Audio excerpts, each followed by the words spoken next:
Welcome, everyone, to Touching Base. I'm your host, Eric Arnold. And tonight, I'm joined by my friends, Andrew Naw, Andy Inc., and Joe Olson. Gentlemen, how are you guys doing tonight? Hi, Eric. Good evening. Doing well. It has been 2 weeks since we've seen each other. We took last week off. We were vacationing, I guess. But I have a big question for you, as always. What are we drinking tonight? I'm actually going north of the border. I got some Molson Ice. My goodness. Are you going to Canada? What are you doing up there? Nice. Hey? Yeah, I haven't even seen that in a while. What's it? It has been a minute. I got a. Speaking of, I haven't seen it. All right. Pumpkin ale. I get a little October in my bloodstream before September's over with. I guess it is that time, isn't it? Do you guys have a favorite pumpkin ale or a pumpkin beer? Do you guys do that? Yeah, none. Zero for you? Oh, Sam Adams Oktoberfest. My goodness. Oh, it's a great time of year. Oktoberfest is a good one. I don't think of it as a pumpkin beer, though. I remember you and I go to a Sam Adams brewery one time. Sure did. I remember getting there. Don't remember leaving. There was a murder on the way there. Do you remember that one? Oh, that's right. Yeah.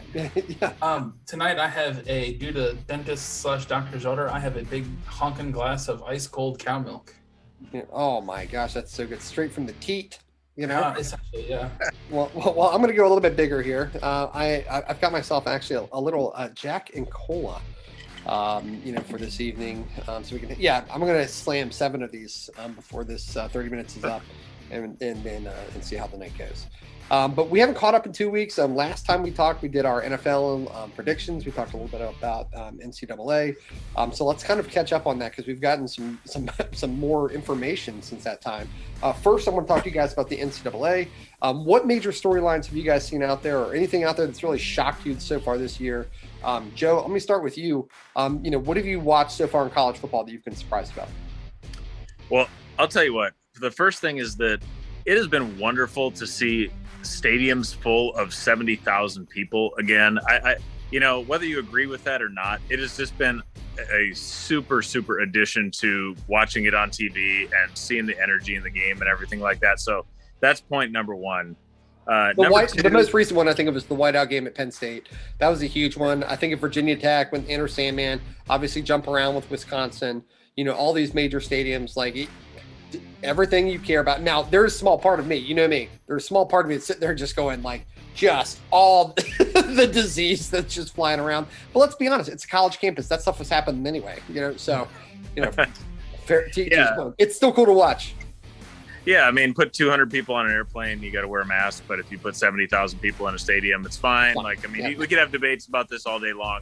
But let's talk about actual football. I mean, as far as football goes, how about the Big Ten? I mean, the Big Ten is not all about Ohio State. That is storyline number one. Do we all actually agree on something? Like we actually might. Someone's got a cat over there named Brutus or Buckeye or something like that. Yeah, I always mess this up. And he's Brutus. What's his name? Yeah. His name is Brutus, and he's an a-hole. Yeah. It checks out, on brand. Yeah. Ohio State's not the only one. We have Iowa, Penn State, who are both, I believe, ranked in the top 5 or 6, and then we also have Michigan, who's undefeated, Michigan State, who's undefeated, and Michigan and Wisconsin, my own Wisconsin boys, who are very, very close. Right, but they're ranked number 18. And then let's not forget about right outside the top 25, also Maryland, who's undefeated. I can't believe they're not ranked because of those 3 monstrous victories.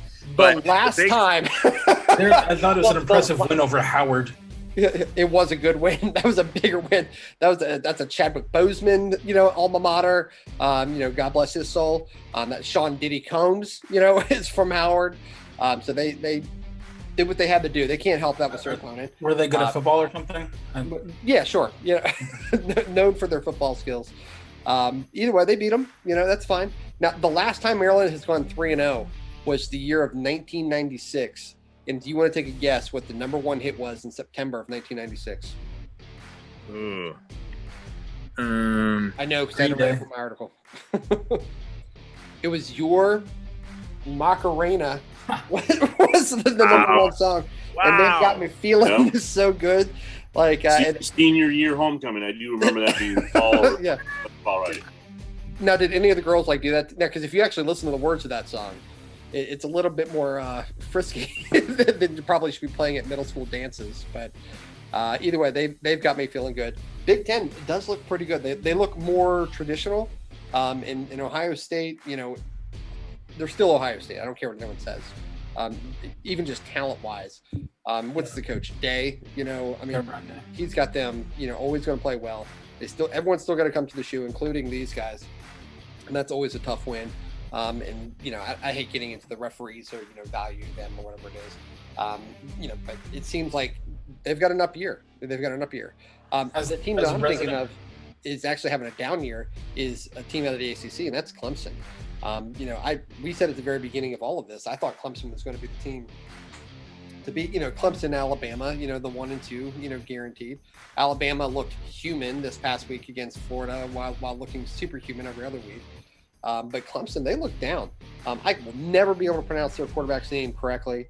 But I think he's only got 1 touchdown pass. If I read that correctly, he's got 1 touchdown pass and 2 interceptions on the season. And that is unheard of. That's not going to cut it, down there in Death Valley or whatever. They are never going to be able to. Is it unfair, that he has to follow Deshaun Watson and he has to follow Trevor Lawrence? Probably. But that's what happens when you're 6'4", one of the top quarterback recruits coming out of Clemson, and you're expected to do something, when you come back. But just like Joe has, he's disappeared.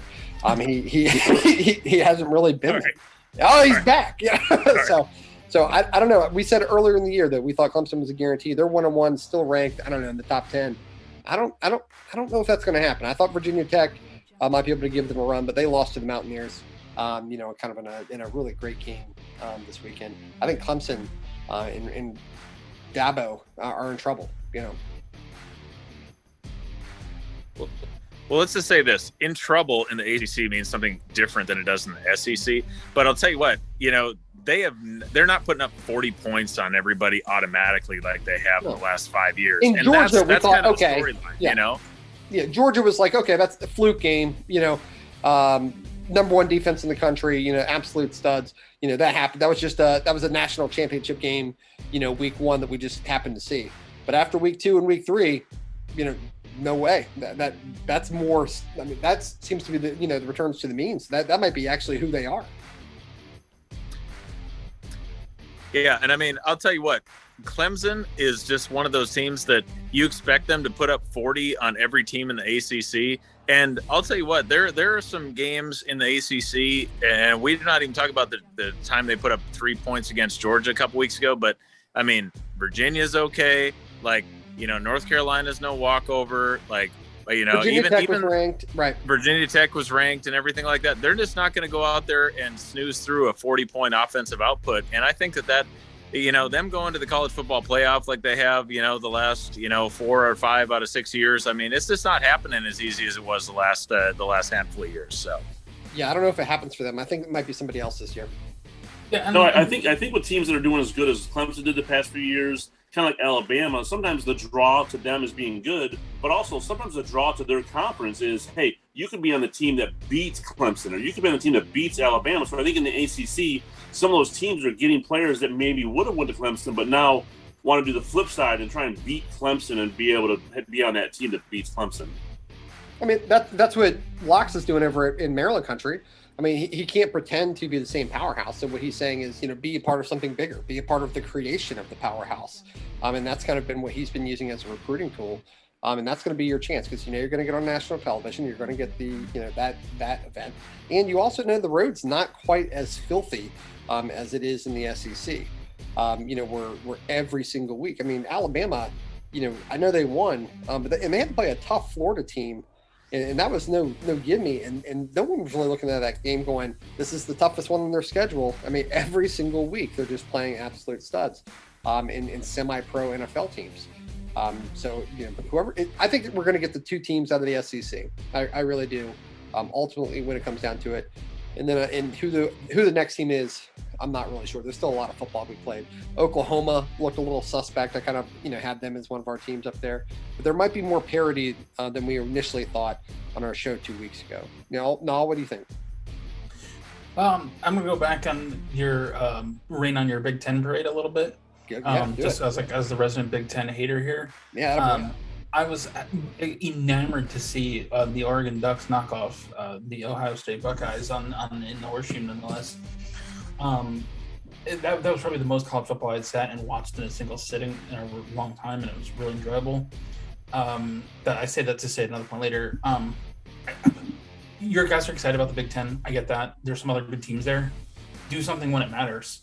The last team to beat Ohio State in the Big Ten was like 3 years ago, and it was like Purdue. Okay, so it's like, Ohio State has 3 Big Ten losses in like the last 6 or 7 years or something like that. So that's all well and good, but like I'm happy for other teams to step up and kick them in their teeth, but show up when it's time. Right, and let's be honest, they're still not the SEC. I mean, nobody else. I mean, everyone's playing second fiddle for it right now. The Big 12, it's got some teams.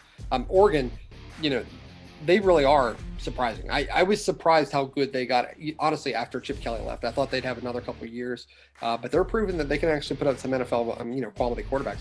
I mean, Justin Herbert, I never thought that he was going to translate the way that he has. And I know that you've got him on your fantasy team because you darn near beat me with him.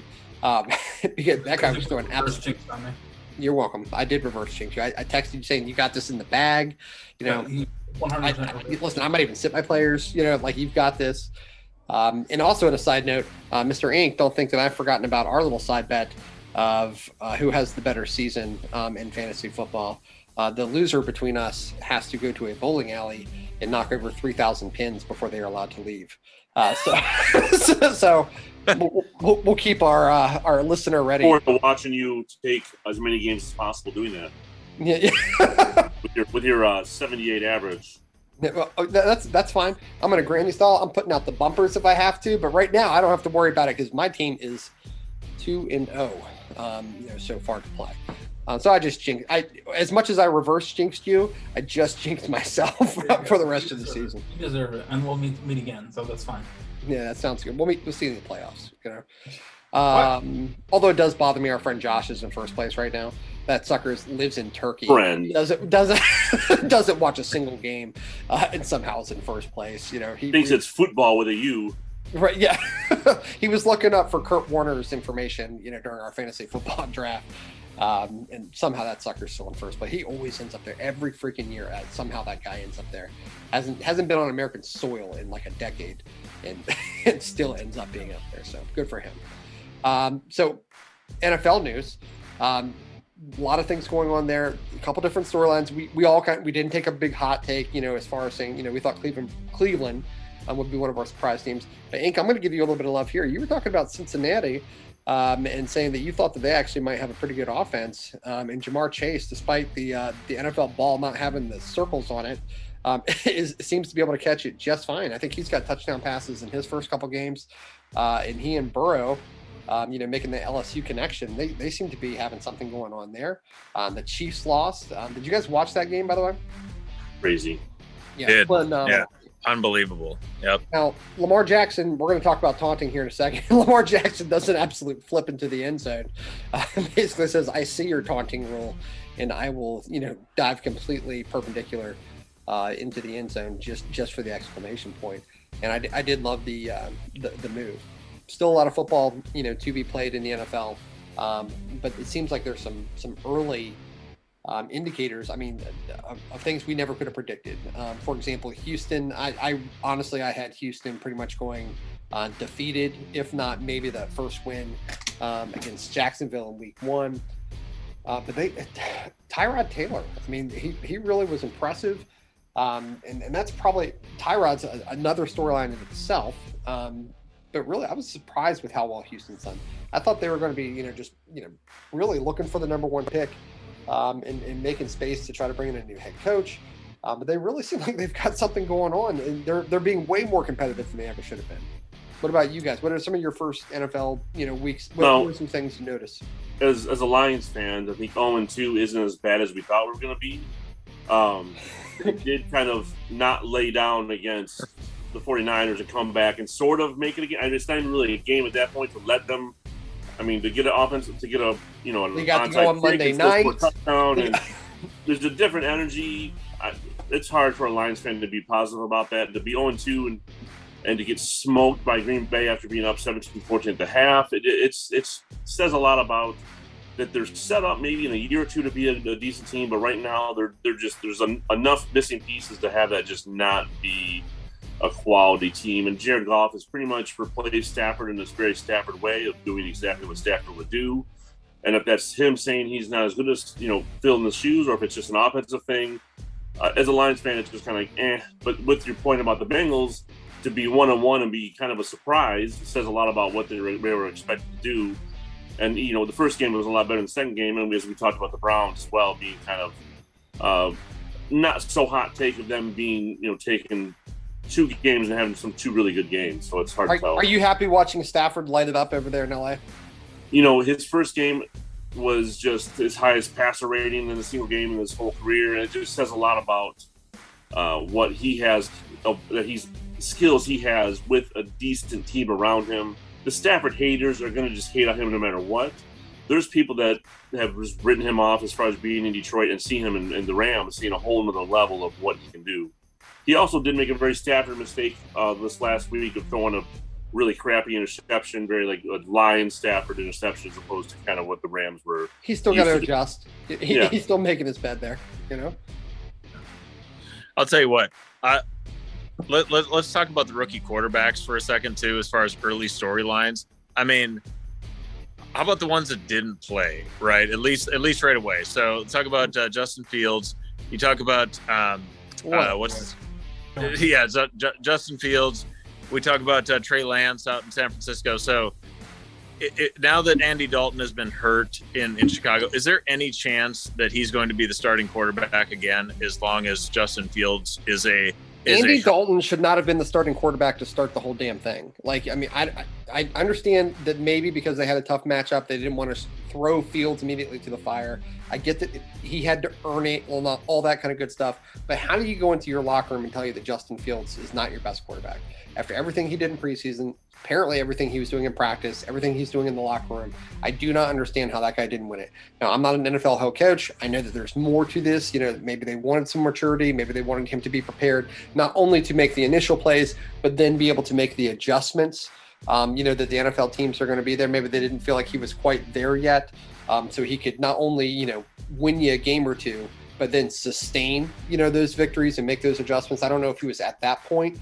And maybe that's why they wanted Dalton to be there until he was ready for that. I don't know what they were thinking, but I don't understand how you don't lose a locker room when that guy over there, you're supposed to be a playoff team. If you're the Bears and you're from Chicago, you believe that you have a chance of making playoffs. And I don't understand how you don't let Justin Fields play. When it comes to hating Ohio State, I'll be first in line. When it comes to hating Ohio State quarterbacks, I'll be first in line. But Justin Fields deserves to be the starting quarterback in that team. He is prepared and ready to take care of business. And I'm not sure why they haven't already just pulled the trigger on that one. No, are you worried at all about Wilson? I mean, I know we're switching gears here a little bit. We were talking real highly of him. At least I know you and I were, and I think the other guys might have been a little less, on board. But I'm curious of you as a Jets fan. Going against Bill Belichick and losing to him, as a rookie quarterback has already been proven statistically that's not something many people have ever done. So, me personally, I'm not writing that off. That whole game saying, "Oh my gosh, whatever." He sucks. He'll be terrible forever. I know conversely, it sucks also watching Mac Jones, also a rookie quarterback, playing well, for the Patriots in that game.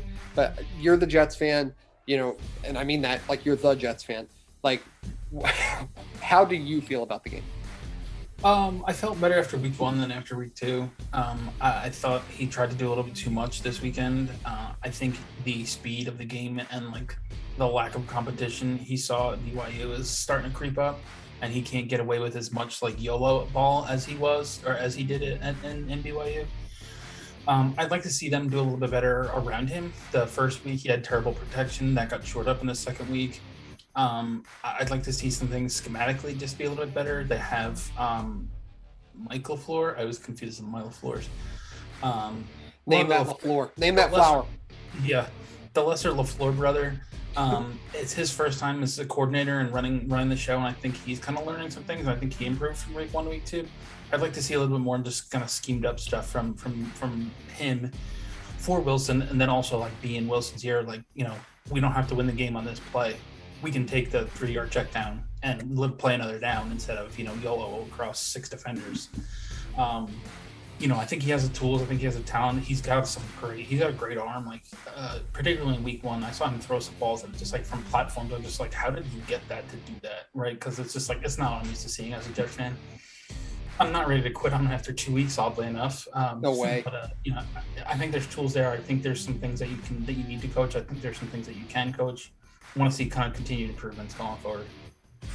I think you bring up some great points because he's got the talent, and a lot of times, a lot of the rookie quarterbacks have the talent, even if they were drafted late in the first round, or the second round, or beyond.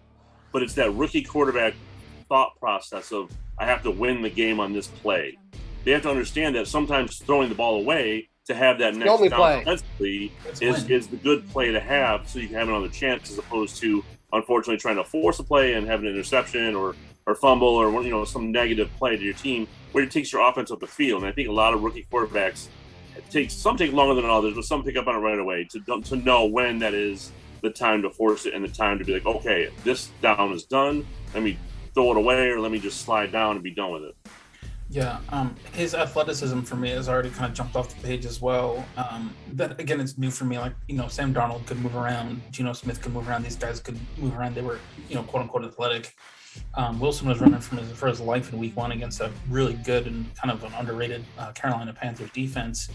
And just like some of the escapability that he's already shown in the first couple of weeks, it's almost like, well, how did he do that? And he just kind of makes it look effortless. And I'm not talking like, this is obviously not a Lamar Jackson comparison, but like, for me, having watched, you know, 30 whatever years of Jets quarterbacks, you know, running into butts and whatnot, like to see him be able to move around and navigate the pocket and get outside the pocket and like just run away from rushers is pretty neat.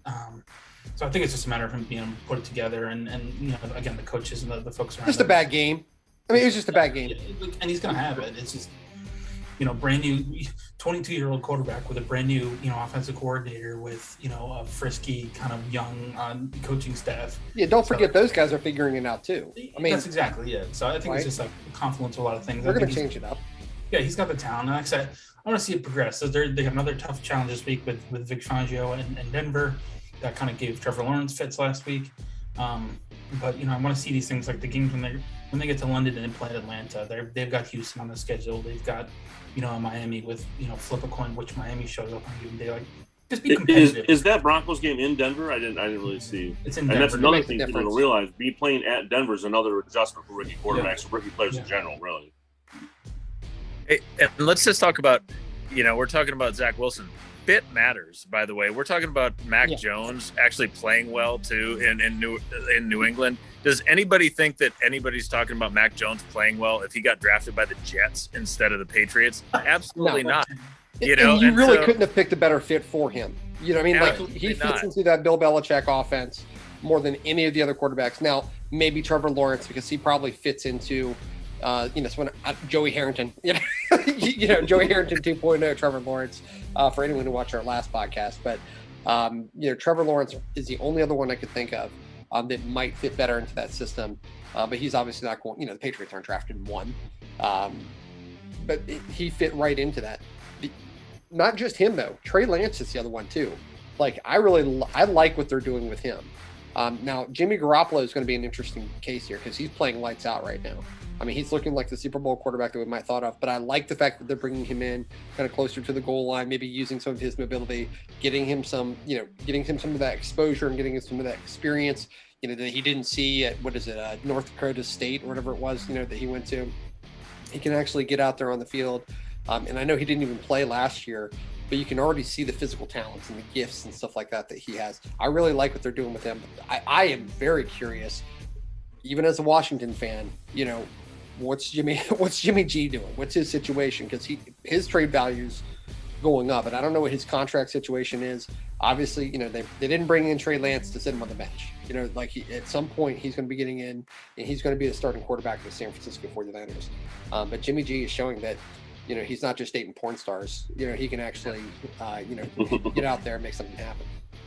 Yeah, I think that the best way to describe it is that every down that they play Jimmy G and that he continues to play well, they are putting the Niners in a tougher spot because honestly, I mean, he's proving that he is not only a starting quarterback, but I mean, how many teams in the NFL is he a starting quarterback for right now? At least 10, right?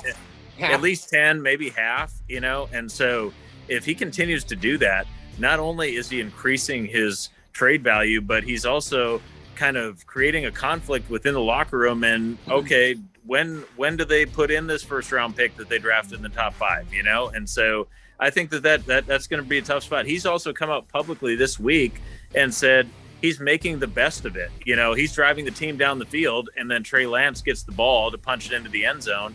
I wouldn't feel great about that if I was Jimmy G. I'm making all these great plays, big yardage plays and everything, and then the young guy gets to punch it in. And so I think that there's going to be some festering stuff that's going to be behind the scenes, and it's going to be hard to keep the locker room together, Well, and they traded up for him. I mean, they traded up for Trey Lance. It's not like they just sat back. They traded up for him. There was rumors that, Garoppolo wasn't exactly the leader that people thought he was going to be, not the leader of men, that you typically want your quarterback to be, especially to wear that captain. That could be just hyperbole. We don't really know. He got that team to a Super Bowl 2 years ago. It was a throwaway, from winning that game, and we might be talking something different. But Lance is that quarterback. What no matter what else they say or do, he is that quarterback. So I am curious to see how that situation pans out. Someone's going to get hurt, but right now with San Francisco in it, you can't change it up. I don't see them changing it. I mean, even Washington, like I told you guys, beforehand, I don't know what the asking price for Jimmy G be, but I'd be making the phone call, if I'm Washington, who I'm a team that's maybe right there. And I love Taylor Heineke, that I do. But I'd be curious. I'd be at least kicking the tires on that. We've got less than 10 minutes to go for this, and I do want to talk about this just because it is a hot button, and I want to get your guys' opinion because I catch myself going back and forth on it. All the taunting penalties that have been called, people are making jokes about it. People are laughing about it. People are saying it's too much. People are saying it's too late. This is something that should have been happening a long time ago. Just go around the room. Andy, maybe I'll start with you.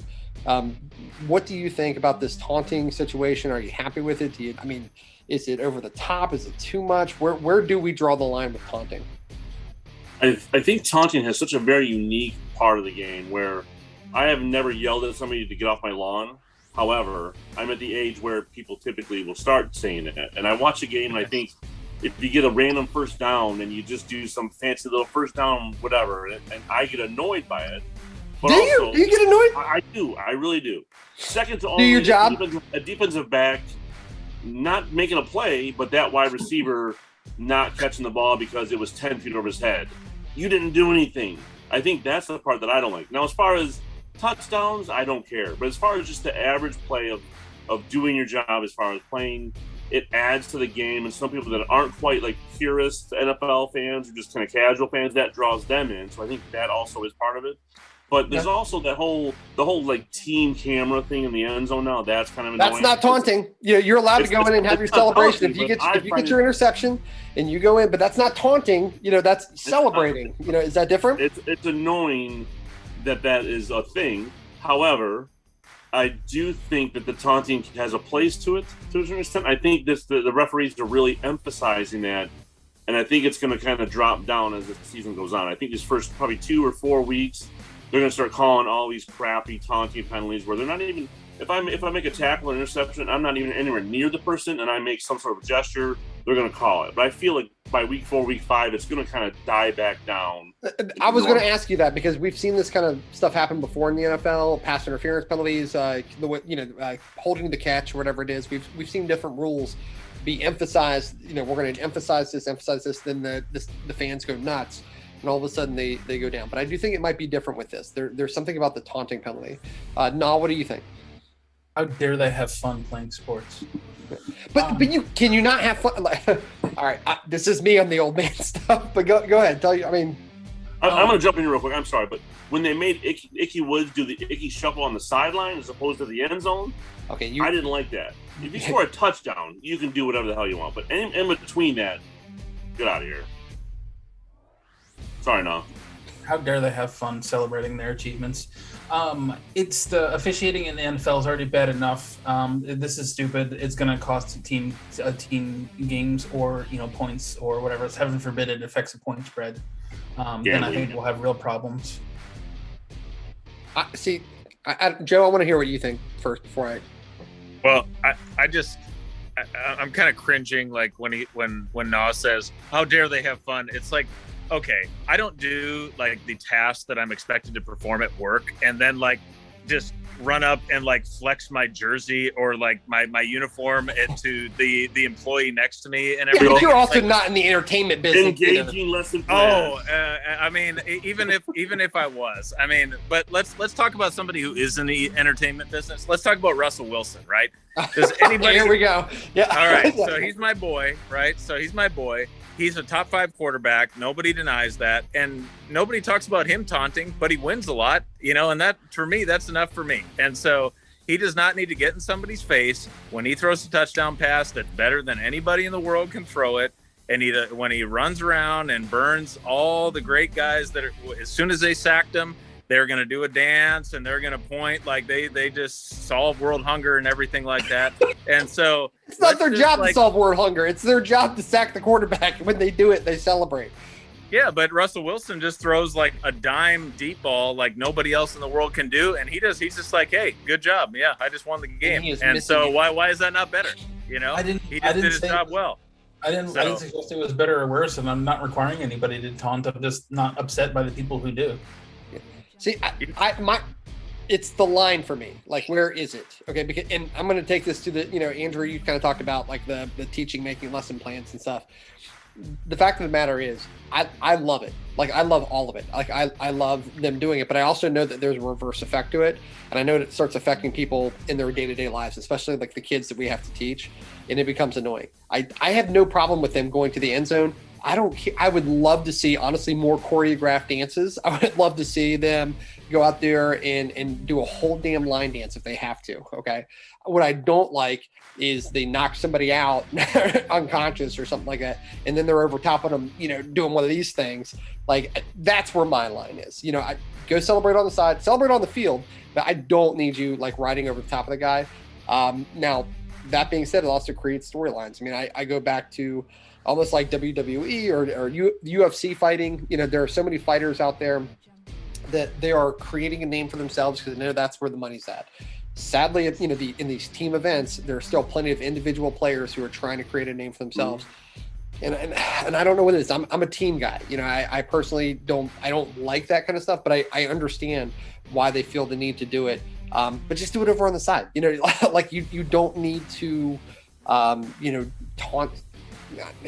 This is where my old man card. You don't need to rub into the other professional's face.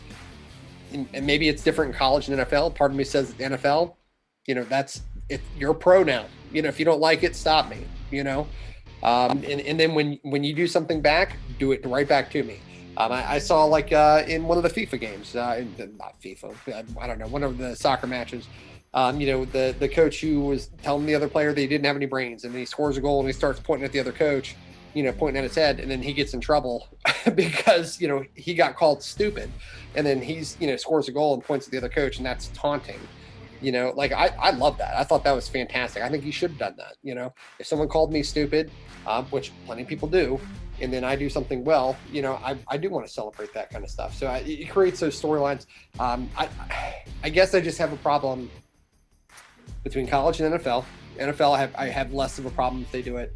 I prefer, they not. But I also, if there's some guy celebrating a touchdown because or celebrating a sack, let's say he sacked the quarterback, he sacks Russell Wilson. What I love even more is when Russell Wilson immediately gets up, runs to the line of scrimmage, and gets that guy off sides, and they get 5 more yards. Like, that's the kind of stuff that I personally root for it and teach, and that's the kind of stuff that I want to see, and I want to see the storyline continue. So if that guy's running, I think a couple years ago when the Miami Hurricanes had that whole turnover change, I love that. It was on the sidelines. It was a team morale. It's too much now, though. There's so many of these things now. But that like 4 or 5 game window when that was the thing to do was awesome. I'd rather that than some random wide receiver happen to get a first down and get all in somebody's faces to get a first down. Yeah, it becomes a little much on a first down, Yeah, and you know what? I don't understand how you can even say that you love the taunting, but you also love when Russell Wilson goes and gets some offsides on the next play. But he's not going to throw it in that guy's face. You know why? Because he's already worried about getting a touchdown on the next down. Like that's a two different argument. For your gentleman as much as you possibly want. But speaking of gentlemen, it's about our time, guys. So raise whatever you've got left, if we can see it, and I will cheers to you guys, and we will do it again next week. See you guys. Later.